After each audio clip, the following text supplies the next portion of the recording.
Phil, thank you so much for Mm-hmm. this conversation. Mm-hmm. First of all, how this project, Panoram, Mm-hmm. started and how you became part of it.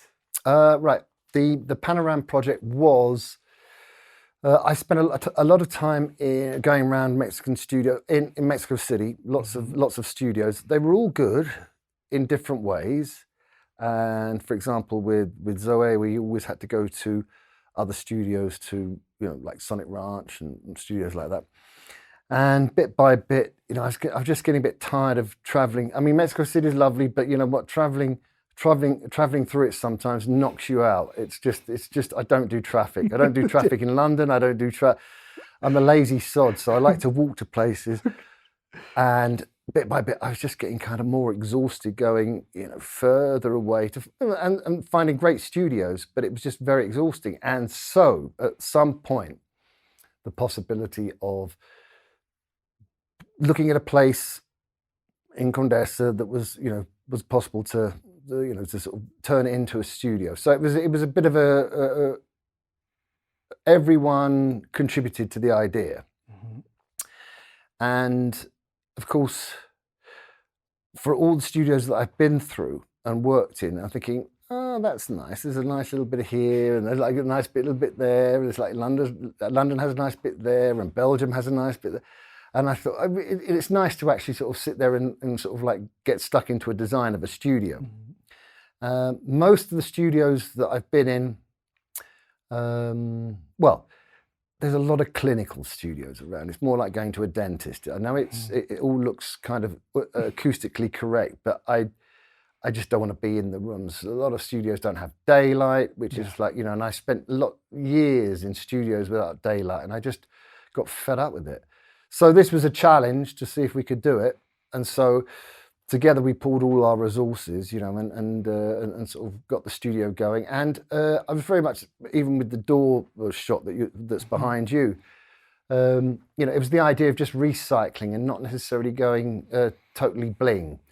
Because there's a lot of studios that showboat, the wealth of, they've spent a lot of money on the acoustics and thinking, because it's very expensive. Oh yeah, and of course it is. Everything, it's like 10 times more expensive because it has to be acoustically treated. But then I went to one studio which will remain nameless and is no longer here, probably for the reasons I've given, where it was done by a so-called acoustic technician, with all the accreditations, and I couldn't be in there for more than about half an hour. It was just a horrible environment. It was just like, I just do not want to be here. So, the thing is, if you're going to spend time in studios, you need to feel comfortable. I'd say, in all fairness, there's bits where Panoram isn't sort of like acoustically, perfect. It's like, well, get over it.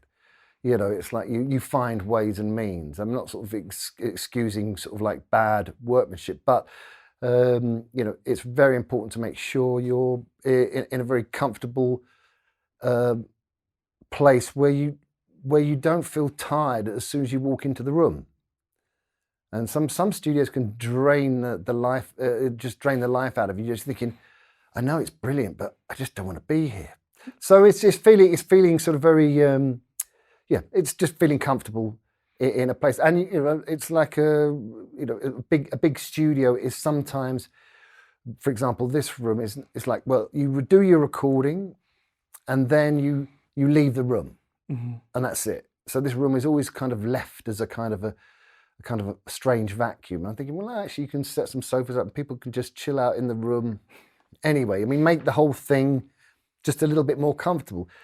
It becomes, otherwise it's just a bit intimidating. Some studios just are intimidating by the nature of what they are. So I try to avoid all of that nonsense, and bit by bit, we got sort of, the monster up and running. I mean, but it's like feeding sometimes it's feeding a big white elephant, it's just, it just keeps on, because you need to constantly keep sort of, maintenance and just all the maintenance bits that need to be done. It's not a studio isn't just like they sort of say a studio isn't just for Christmas. You know what I mean? It requires a lot of love, but that's how it started. Yeah.